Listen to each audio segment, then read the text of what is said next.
Shunaqa ko'rinishdagi ansambllarga mos tushadigan do'ppini bichilib tikilish texnikasini o'rgataman. Birinchi bo'lib do'ppimizni shunaqa qolipini qanaqa qilib olishni ko'rsatib beraman santimetrlar bilan. Men o'zimga tayyor qilib qo'yganman shunaqa ko'rinishda. O'zim ishlatishim uchun sizlarga shuni chiqarishni ko'rsatib beraman. Buning uchun bizga qog'oz kerak bo'ladi. Har qog'oz bo'lishidan qat'iy nazar, o'zingizda bor qog'ozni bemalol ishlatverasiz. Bitta buklov holatda buklaymiz. Bunaqa uzunligiga 21 santimetr beramiz. Keyin boshidan 6 santimetrni o'lchab belgilaymiz. Mana shu 6 santimetrdan 90 gradusda bu yoqqa ham 6 santimetr chiqamiz. Keyin mana shuni chiroyli yumaloq ko'rinishda olib kelamiz-da, bu yog'ini burchak qilib yuboramiz. Kesib olamiz. Mana shu ko'rinishda chizib oldik. Endi buni o'rtasidan 8 santimetr chizib olamiz. Kesib olamiz. Buni 2 santimetr o'lchab, shunaqa ustiga o'tkazib, bandoga bichganda yopishtirib olishimiz kerak. Shuning uchun kesib qo'ydik. Anazamiz o'zida tayyor qilib. Endi bandoga qo'yib kesib olamiz.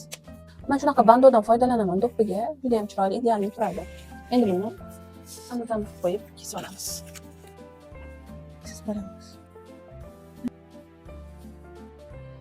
Endi buni kesib olamiz. 2 santimetr o'lchab, shunday o'tkazib yopishtirib qo'yishimiz kerak. Do'ppimiz uch qismi bo'ladi bu. Endi yon qismini olishimiz kerak. Yon qismini olishimiz uchun yon qismini o'lchab olishimiz kerak. Birinchi yopishtirib oldik, keyin o'lchab olamiz. Mana tikib oldik. Yopishtirib olsak ham bo'ladi, tikib olsak ham bo'ladi. Endi buni aylantirib o'lchab chiqamiz. Bu yog'ini 52 santimetr bo'lar ekan aylantirganimizda 52 santimetrni olamiz endi. Do'ppimizning pastki qismini enliligini 5 santimetr qilamiz.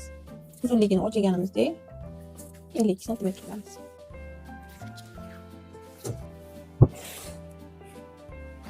Kesib olamiz. Mana do'ppimizni bandolarini kesib oldik. Shunaqa ko'rinishda bo'ldi. Endi materiallarini ham kesib olishimiz kerak. Buning uchun bizga adras material kerak bo'ladi.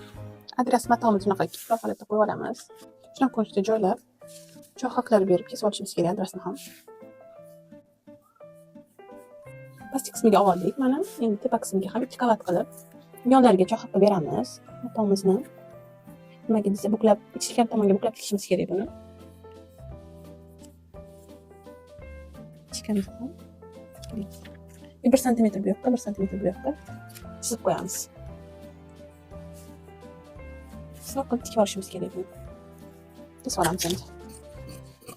Tikib oldik. Bu ostki qismi, bu ustki qismi bo'ldi. Mana tikib oldik ichkalarini. Endi buni bittasini bunaqa joylab, yonlarini yopishtirib tikib olishimiz kerak, bunaqa yopishtirib. Mana ko'rib turganingizdek yonlarini yopishtirib oldik. Endi astar qismini ham chiroyli qilib tekis qilib yopishtirib olamiz.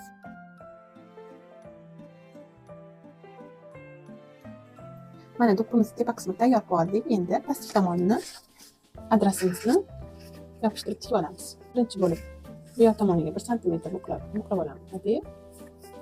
Saq qilib dazmol qilib olamiz. Keyin bu yoqni olib kelib, bunday buklov holatda tikib chiqamiz. Mana do'ppimizni pastki qismini ham tayyorlab oldik. Mashina chokda yurib chiqdim.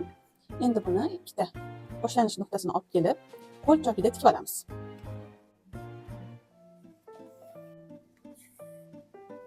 Mana tikib oldik. Endi buni teskari tomon qilib ag'darib olishimiz kerak. Bu tomonga sindirmay ehtiyot bo'lib, shu burchagini mana shu yerga joylab, buni ham qo'l chokiga tikib chiqamiz.